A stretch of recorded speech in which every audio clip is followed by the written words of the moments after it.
Zagales, zagalas, señores del jurado, yo soy Roberto y os quiero dar la bienvenida a este pequeño canal donde, como sabéis, solemos hablar de cine.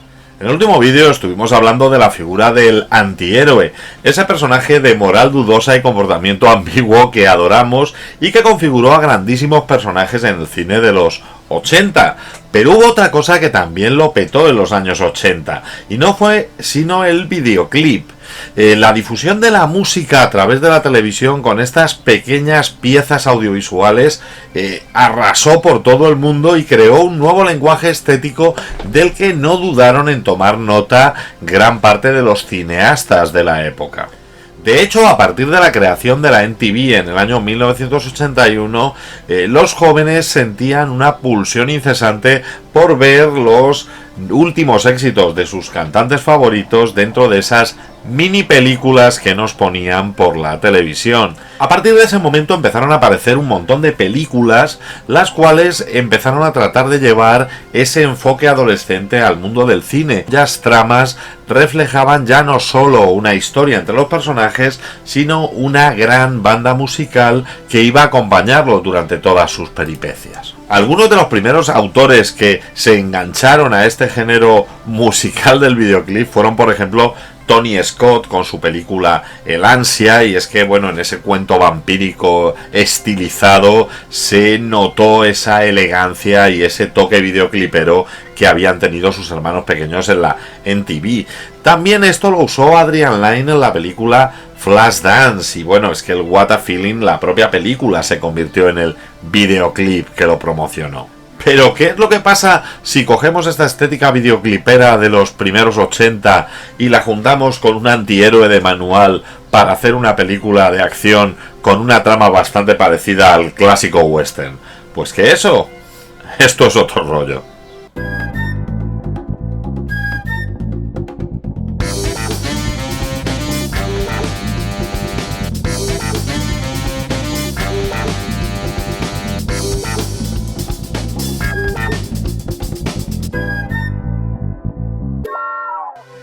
Y es que en el año 1984 llegaba a nuestras pantallas la película Calles de Fuego, dirigida por Walter Hill.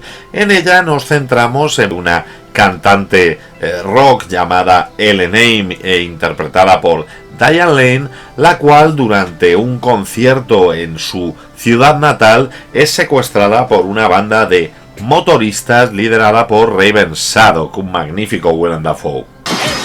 ¡Largaos de aquí! ¡No queremos problemas!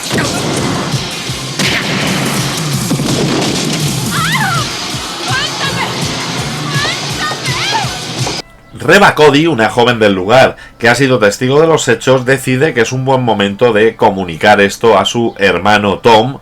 Bueno, esa escena nos crea dos dudas fundamentales. La primera, las manos que escriben ese telegrama son de Reba, porque no lo parecen. Y aparte, cómo funcionan los telegramas en ese mundo, porque es que esa misma noche ya vamos a ver a Tom Cody yendo al encuentro de su hermana para ver cuál es el problema en el que se encuentra. De hecho, la aparición de Tom Cody me parece una de las escenas de presentación más icónicas que ocurrieron en los años 80.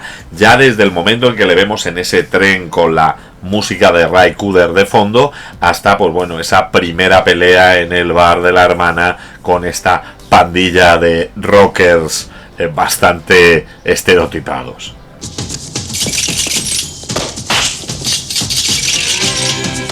Inténtalo otra vez, pues.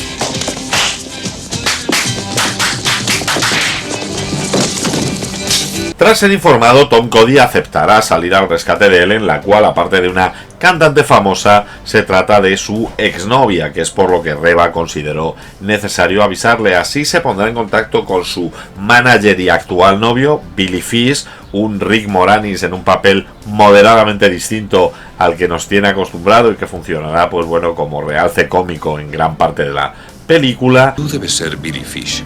Sí. Di lo que sea y rápido, porque mi tiempo es oro. Si quieres que te devuelvan a Ellen Aim, yo te la traeré. ¿Tú con qué ejército? Ya veo que os vais a entender muy bien. Y con la ayuda de McCoy, otra ex soldado, la cual, pues bueno, está buscando trabajo por el pueblo. ¿Te sobra una cama? quieres un revolcón, Tal vez te disguste oírlo y no quisiera herir tus sentimientos, pero no eres mi tipo. Irán hacia Battery, hacia la batería, este lugar en el que las bandas de rock campan a sus anchas y que parece una especie de ciudad sin ley.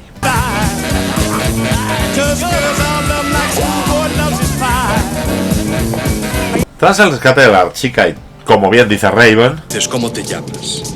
Tom Cody, encantado de conocerte. Volveré a por ella. Y a por ti también. Muy bien, te estaré esperando. iremos con nuestros héroes en el regreso a casa. Así nos iremos encontrando con nuevos aliados, como el caso de Baby Doll, el caso de los Shorels, y iremos acercándonos a un clímax en el cual finalmente Tom Cody deberá enfrentarse a Raven, y el cual es uno de los más representativas peleas de los años 80. Siento haberme retrasado. Tengo una idea muy especial. Los he traído solo por ti.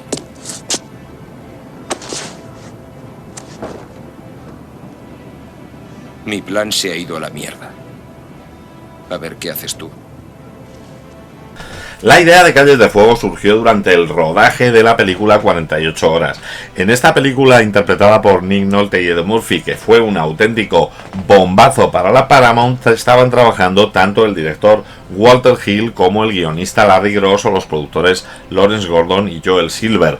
Viendo que la Paramount estaba encantada con el rendimiento que iba a tener la película 48 horas y que esta estaba siendo un gran éxito, Larry Gross y Walter Hill pensaron que era un buen momento para proponerles una nueva idea y obtener financiación para una nueva película. Así, sopesaron la posibilidad, por un lado, de cerrar directamente el acuerdo para una película, o por otra parte escribir un guión lo suficientemente bueno, presentárselo y así tener la baza de poder luego negociar sobre la producción y sacar más dinero. Walter Hill, que siempre se ha definido como un orgulloso capitalista, prefirió coger la segunda opción y así empezaron a trabajar en un guión. El propio Hill ha dicho que quería montar una historia en la cual fuera la película perfecta para un adolescente, y entonces quiso meter en ella todas las cosas que le parecían geniales: coches trucados, besos bajo la lluvia, neones, trenes elevados moviéndose por la noche, persecuciones, disparos, explosiones, estrellas del rock y bromas en situaciones difíciles, que era un poco una marca de identidad de la película de acción de estos primeros 80. ¿Fue realmente serio lo que hubo entre ellos? Por lo que me han dicho, fue algo mágico. Pues ahora está conmigo. Por supuesto, al lado de un tío guapo como tú, Cody no tiene nada que hacer. Y sobre todo debería haber chaquetas de cuero y cuestiones de honor. Sobre estas notas, Walter Hill le presenta las opciones a Larry Gross. Larry Gross toma este reto como el primero de una serie de aventuras de un nuevo personaje que Walter Hill desea crear y que no será otro que Tom Cody. La idea es que este Tom Cody debe parecerse a un personaje de cómic, pero evitarán de esta manera el tener que pagar por los derechos a ninguna distribuidora. La idea, siguiendo la estela de grandes personajes míticos o de grandes antihéroes del cine, es que Tom Cody sea un personaje misterioso al que a veces se refieran como el extraño, y que al final termine haciendo lo correcto, pero no por unas estrictas razones morales, sino simplemente porque es lo que debe hacer para asegurar su propio beneficio. Tras asegurarse de que Joel Silver y Larry Gordon van a estar inmersos en la producción de este proyecto, Gross acepta escribir el guión. Cuando comienzan a escribir el guión, se encuentran sobre todo con dos influencias fundamentales de estos primeros 80. La primera de ellas es la influencia de Flashdance. Flashdance ha sido un grandísimo éxito y ha demostrado que la combinación de un argumento con una música atractiva va a hacer que la gente vaya al cine, y esto es algo de lo que Walter Hill toma muy buena nota. La segunda influencia era del segundo tipo de películas que estaba llevando multitudes a los cines en ese momento, y no eran otras que las películas de adolescentes. No solo John Hughes empezaba a hacer sus películas que serían una marca durante los años 80, sino que incluso autores como Francis Ford Coppola habían realizado dos adaptaciones, Rebeldes y La Ley de la Calle, las cuales estaban dirigidas 100% a un público adolescente, presentando actores muy jóvenes que en el futuro se convertirían en las grandes estrellas de Hollywood y haciendo que los cines se llenasen. Se pensó que esa era la clave para esta película. Debían rodar una especie de cómic que a la vez sería una película de instituto, que a la vez sería un musical y que además tendría las influencias del western que tanto le gustaban a Walter Hill, sustituyendo los caballos por motos y las diligencias por autobuses. Tal como estaba previsto, cuando el guión estuvo finalizado, se le presentó a Michael Eisner, al jefe de producción de la Paramount, y se produjo un caso extraño, y es que Jeff Behr, que era el agente de Walter Hill, y Larry Gordon tuvieron una especie de discusión con él, dado que les indicaba que ese guión era demasiado simple, que la historia era demasiado sencilla y que no creía que fuera a ser un éxito. Ante esto, Jeff Behr se reunió con Bob Rem, un ejecutivo de la Universal, que en el año 83 y después de un fin de semana le dio la noticia de que tenían luz verde para comenzar la producción de esta película. Esto para Walter Hill fue una novedad, dado que nunca había conseguido vender los derechos de una de sus ideas con tanta facilidad. Teniendo vía libre para la producción, comenzaron a buscar el reparto, y la idea de Walter Hill era contar con un grupo de jóvenes que fueran relativamente desconocidos. Sabían que querían que el protagonista fuera una especie de nuevo Steve McQueen, querían un tipo joven, blanco, que condujese una motocicleta, que llevara una carabina a la espalda y que se convirtiera en un auténtico icono para los jóvenes de la época.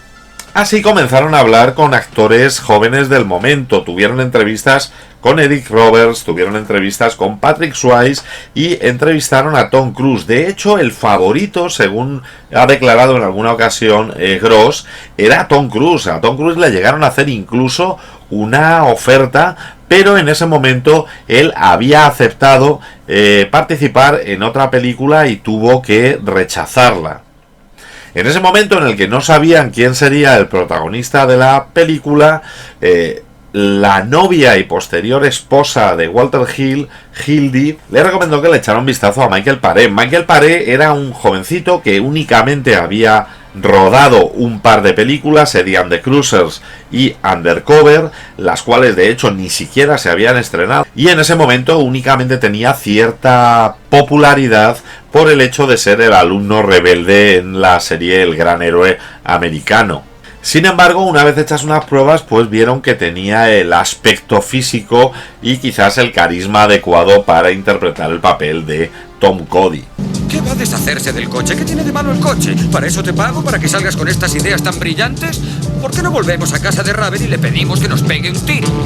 Distinto fue el caso del papel de Ellen Aim, dado que en un primer momento, en el primer guión, no se esperaba que fuera una estrella del rock femenina, sino que la primera oferta para interpretarlo se le hizo a Paul McCartney. Paul McCartney rechazó participar en esta película, y entonces fue cuando Larry Gross le recordó a Walter Hill algo que le estaba ocurriendo desde el inicio de su carrera, y es que los críticos estaban criticando constantemente el hecho de que no había un gran peso de personajes femeninos en las películas de Walter Hill. Se le tachaba de misógino, se le tachaba de que solo utilizaba hombres para sus películas, y reescribieron el personaje para que se adaptara a una mujer. De hecho, en esa reescritura, Ellen Aim era escrito como una mujer de unos 28 años y tenían en mente a Daryl Hannah para que la interpretase. La cuestión fue que no llegaron a tiempo para poder contratar a esta actriz y comenzaron a hacer pruebas a diferentes actrices.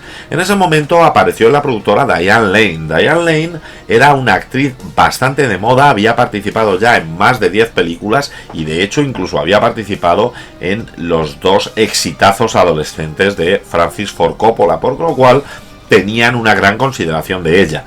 Además, de hecho, apareció en la prueba pues con unos pantalones de cuero, una blusa de rejilla y dando el auténtico aspecto de una estrella del rock que se buscaba para esta película, por lo cual se decidió no solo contratarla, sino incluso ampliar el número de líneas de guión que tenía este personaje para intentarle dar un aspecto de mujer fuerte. Algo parecido ocurrió con el papel de McCoy. Amy Madigan realmente audicionó para ser la hermana de Cody, para ser Reva. ¿Qué ocurrió? Que realmente no la vieron lo suficientemente buena como para interpretar este papel, pero Madigan se había quedado bastante impresionada con el papel de McCoy. McCoy realmente estaba escrito para ser interpretado por un hombre de mediana edad y con sobrepeso que fuera pues un veterano soldado que se viera un poco obligado a ayudar a Tom Cody. Sin embargo, cuando Madigan insistió, se dieron cuenta de que era indiferente que el papel fuera realizado por un hombre y por una mujer, y que el hecho de contratar a otra mujer podría dar algo de mejor crítica a Walter Hill, por lo cual el papel fue interpretado por Madigan, pero sin que apenas se tocaran líneas de guión, utilizando las mismas frases y tonos prácticamente que habrían hecho en el caso de que hubiera sido interpretado por un hombre. Soy un soldado, o al menos lo fui hasta hace un año. Me harté de la guerra. ¿Cuál es tu especialidad? Lanchas a motor, no es muy original, pero si algo tiene volante sé conducirlo y arreglarlo. Es curioso, yo salí hace un par de meses. Ahora estoy descansando. La amiga de Walter Hill y ahora directora oscarizada, Katherine Bigelow, fue la que le sugirió la contratación de Willem Dafoe. Ella había trabajado con Willem Dafoe en una película llamada The Loveless, en la cual interpretaba a un miembro de una banda de moteros y consideró que era ideal para el papel. Tras una breve prueba, Walter Hill contrató a Willem Dafoe y de hecho tanto él como Gross han declarado en múltiples ocasiones que probablemente Willem Dafoe sea lo mejor que ha pasado en esta película. Estás poniendo las cosas muy difíciles. Pórtate bien. Enamórate de mí durante 1 o 2 semanas y luego te dejaré marchar. No hago daño a nadie. ¿Lo ves? No soy tan malo. Para el papel de Reva Cody, de la hermana de Tom, se contrataría a Deborah Van Vanderburg, la protagonista de Los Warriors y una actriz con la que ya había trabajado Walter Hill y a la que tenía en bastante estima. De la fiesta ha terminado. Los amos de la carretera tienen hambre y cuando tienen hambre... come. Los bombarderos ya dieron esa representación en Richmond. Aquí solo hacéis el punk. Junto a ellos, en papeles secundarios, van a aparecer 3 actores tremendamente conocidos y que serían parte de la mitología del cine de los 80. Por una parte tenemos la aparición de Lee Bing como Greer, la mano derecha y lugarteniente de Raven y uno de los malos característicos de las películas de los 80.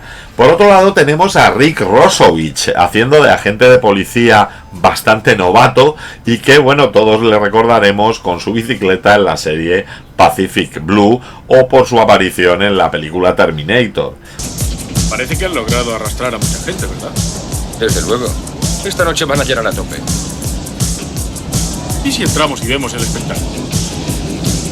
Pero sobre todo tenemos al desaparecido Bill Paxton haciendo el papel de Clyde, el cual pues bueno es un camarero, parece ser amigo o haber sido amigo de Cody y tendrá pues bueno cierta importancia en la trama de la película. Un poco de ayuda. Deberías haber estado allí. Habríamos recordado los viejos tiempos del colegio. Menudas peleas. Una vez definido el casting, la producción comenzó en la ciudad de Chicago en abril de 1983. Los 10 días de rodaje en Chicago fueron básicamente para hacer tomas del tren elevado, que era algo que Walter Hill quería que apareciera sí o sí en la película. Para él, los vehículos que iban a aparecer en la película y el aspecto de los medios de transporte eran fundamentales en el desarrollo de la película. Pero en ese momento llegó una decisión de la Universal un tanto curiosa, que es que quisieron construir una lona gigante y bajo esa lona construir decorados con los diferentes entornos en los que debería desarrollarse la película. Así construyeron por una parte pues lo que sería Richmond, por otra parte lo que sería el Battery y llegaron incluso a reproducir un pequeño tramo de vías elevadas para las tomas de los trenes. Esto llevó a este previo de la película basado en la Guerra de las Galaxias, en el que se especifica en otro tiempo, en otro lugar. Y es que durante toda la película vamos a ver cómo el diseñador de producción John Ballon va a tomar diferentes elementos prestados de diferentes épocas históricas. En Richmond vamos a ver una marcada tendencia a que casi todo parece ser la América de los años 50, pero sin embargo veremos como otros elementos, como alguno de los vestuarios de ciertos personajes, va a ser absolutamente ochentero. Al contrario, el Battery va a parecer estar metido en una película de rockabilly, pero rodeada completamente de neón muchísimo más luminoso, muchísimo más pastel y creando un aspecto visual maravilloso. El director de fotografía, que ya ha aparecido en varias películas por aquí, no sería otro que Victor Laszlo. La lona medía unos 45 metros por 20 y tenía sus propios problemas también para la producción, dado que además de que se producían ruidos por el batir de la propia lona con el viento, algunas especies de pájaros decidieron hacer nidos sobre ella, provocando sus propios ruidos, que dio bastantes pegas a la producción. El exterior del Teatro de Richmond, donde va a cantar el Name al principio de la película, corresponde al Wilton Theatre de Los Ángeles y llevó 2 semanas de rodaje. Las escenas que se rodaron en la fábrica son las que corresponden al Battery y llevaron 10 noches de producción. Las escenas del control policial de Armor se rodaron en Los Ángeles junto al famoso canal que hemos visto en películas como Gris o Terminator 2, y al final se dio vida pues a 5 distintos distritos: Richmond, Strip, Battery, Cliffside y Bayside, los cuales tuvieron una estética diferenciada pese a haber sido rodados en las mismas localizaciones. Según el director de fotografía Andrew Laszlo, el estilo de la película vino como consecuencia de la propia historia. Richmond iba a ser un sitio muy suave, con colores que no llamaran la atención y con el uso pues de estampados grises, anodinos, cuadritos, cosas muy simples que no hicieran destacar a nada. Mientras que sin embargo en el Battery vamos a usar colores vivos, estampados, luces de neón, con lo cual todo va a resultar mucho más llamativo. Este rodaje y sus características hicieron que Walter Hill dijera que se había sentido absolutamente desbordado por el mismo. Empezó a manejar las cosas, pero no sabía cómo rodar un videoclip, no lo había hecho nunca. Quería dar importancia a la música en las películas, pero él siempre había usado esa importancia a la música en postproducción, es distinto a rodar ambientes musicales. Lo peor es que intentó solicitar ayuda a técnicos de los que habían rodado musicales clásicos en la Metro-Goldwyn-Mayer en la década de los 50 y 60 y se encontró con algo que no podía mejorar, y es que en las películas musicales de los 50 y 60 antes de empezar a rodar tenían meses y meses de ensayos. No había problema, la gente era gente que trabajaba para el estudio y entonces podían estar durante 2 meses ensayando para una toma de una escena que iba a durar unos minutos, pero esto en el cine de los 80 no era viable y había que decidir cómo era la escena, poner varias cámaras y rodar la película. Al final esto le llevó a una situación bastante incómoda en la que no creía que lo estuviera haciendo bien. Además de eso teníamos la escena final, la escena entre Tom Cody y Raven, que sería una de las grandes señas de identidad de la película. El problema era que Walter Hill ya había rodado una escena de lucha legendaria en la película El Luchador con Charles Bronson y James Coburn, y sentía que no debía decepcionar a su público y que la escena debía ser tan épica al menos como la de esta película. Por ello, durante 4 semanas tuvieron que rodar el enfrentamiento.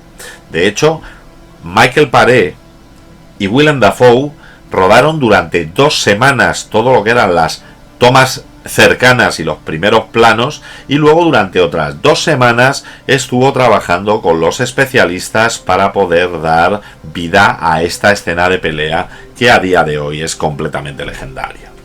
Y aunque es cierto que iban cumpliendo los plazos y la película seguía su desarrollo, se encontraron con varios problemas. El primero es que Michael Paré, aunque daba el aspecto para ser Tom Cody y aunque en principio no podía ser ya sustituido, les estaba empezando a parecer que era flojito, que carecía de carisma y que esto les podía llevar a un fracaso en taquilla. Pero es que además Michael Paré tenía problemas con Rick Moranis. Rick Moranis es un tipo bastante inteligente y bastante divertido, y desde el primer momento se dedicó a incomodar a Michael Paré. Parece ser que Michael Paré es bastante más serio y no se sentía a gusto con este acoso al que le estaba manteniendo Rick Moranis. De hecho, siempre han dicho que la primera frase que Rick Moranis le dijo a Michael Paré cuando le conoció fue: ¿tú eres así de guay o te lo haces? Con lo cual, con ese inicio no parece que su relación fuera precisamente maravillosa.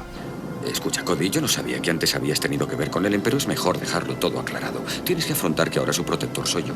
Hago cosas que tú serías incapaz de hacer, cosas importantes en el mundo que vivimos. La gran decepción que tenían con Michael Paré les hacía que afrontasen que realmente esta película podía ser un fracaso. Además estaba el problema de la banda sonora. Walter Hill quería utilizar temas clásicos de rock and roll, pero sin embargo Joel Silver y Larry Gordon le dijeron que no, que se debía crear una banda sonora completamente nueva. El título de la película, Street of Fire, corresponde con una canción de Bruce Springsteen del LP Darkness in the Edge of Town, y de hecho se tenía el permiso de Bruce Springsteen para utilizar esa canción en la escena inicial de la película. El problema es que cuando se informó a Bruce Springsteen de que no iba a utilizarse su versión de la canción, sino que esta canción iba a ser regrabada por otro cantante, bueno, de hecho por otra cantante, Lori Sargent, la vocalista de The Attackers, que es quien pone la voz a todas las canciones de LNAME, Diane Lane únicamente hace playback, Bruce Springsteen retiró su permiso para poder utilizar esta canción, con lo cual se vieron obligados a crear una banda sonora absolutamente nueva. El estudio afirmó que el cambio de la canción de Bruce Springsteen no era tanto porque hubiera retirado su permiso, sino porque la canción era verdaderamente deprimente. Además, hubo otro motivo que hizo que el rodaje se encareciera más de lo previsto, y es que si bien el caché de los actores no era demasiado alto, dado que ninguno de ellos era una gran estrella, el coste de los decorados y el coste de la realización de la banda sonora hizo que los costes subieran. La banda sonora le fue encomendada a James Horner, que realizó 3 versiones distintas de la banda sonora, las cuales ninguna fueron del gusto del director y de los productores, teniendo que volver a pedirle una nueva banda sonora a Ray Cooder, que fue quien la realizó finalmente. Es cierto que a mí a día de hoy no se me ocurre que pueda encajar en esta película otra banda sonora que no sea la de Ray Cooder.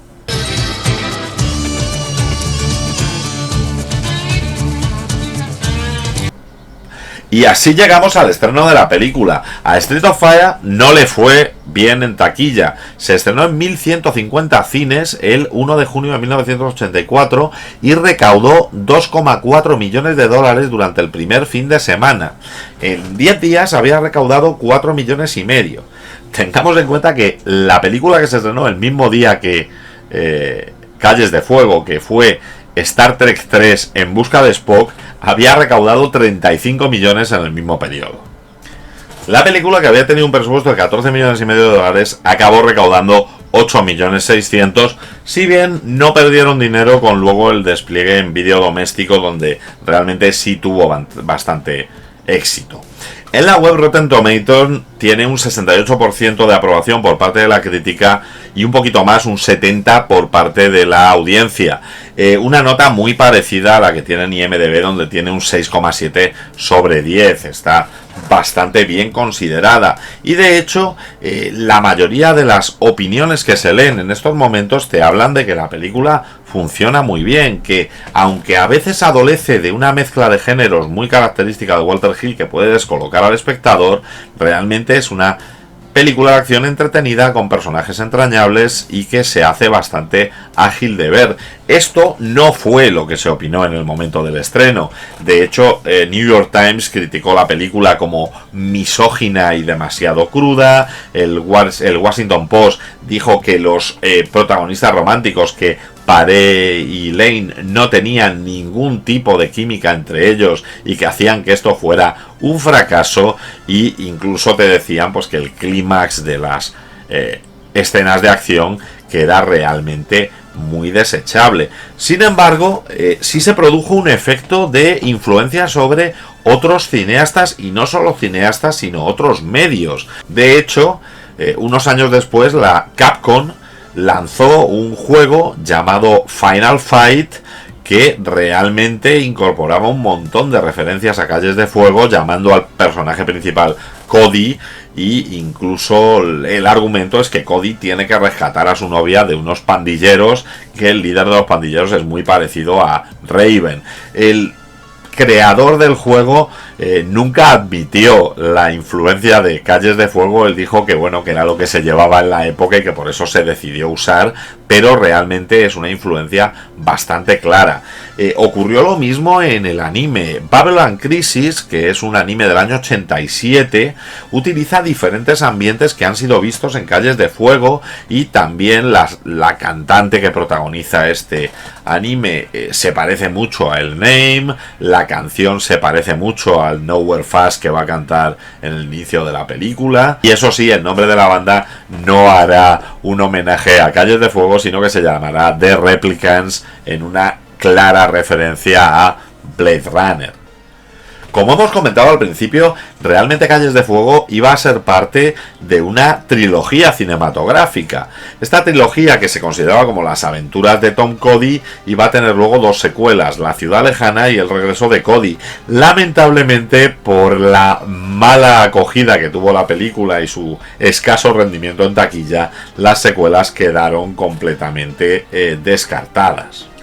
En mi opinión, Calles de Fuego es una auténtica maravilla. Yo tuve la suerte de ver esa película a una edad bastante temprana. Realmente creo que tendría pues como unos 13-14 años la primera vez que vi a Calles de Fuego, y me enamoré completamente de la misma. Su estética es maravillosa. Tom Cody es un prototipo de tipo duro, pero con fuertes convicciones morales, como cualquiera de nosotros queríamos ser en aquel momento. La música es genial, y su trama, a pesar de simple, te engancha y te hace que tengas hasta cierto sufrimiento con lo que les ocurre a estos personajes. Tengo que destacar muchísimo el papel de McCoy. O sea, me parece que Amy Madigan junto con Willem Dafoe son lo más destacable de la película, y también el papel de Bill Paxton, que pese a aparecer en pocas escenas y en un rol tremendamente secundario, es un personaje inolvidable.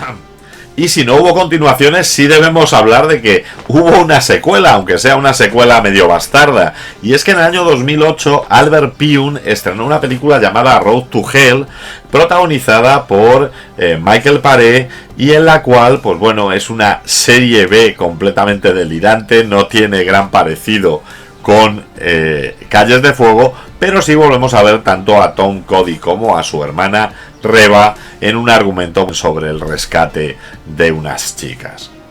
Y bueno, para vosotros, ¿qué? ¿Es Calles de Fuego una maravilla ochentera como lo es para mí, o es una mala película como dijo la crítica en su momento? Ponémelo en la caja de comentarios. Si os ha gustado el vídeo, dadle al like, suscribiros al canal para más contenido como este, y no dejéis de pasar por la sección Canales que me enrollan dentro de mi canal, donde encontraréis a compañeros que hablan de cine, incluso a veces mejor que yo.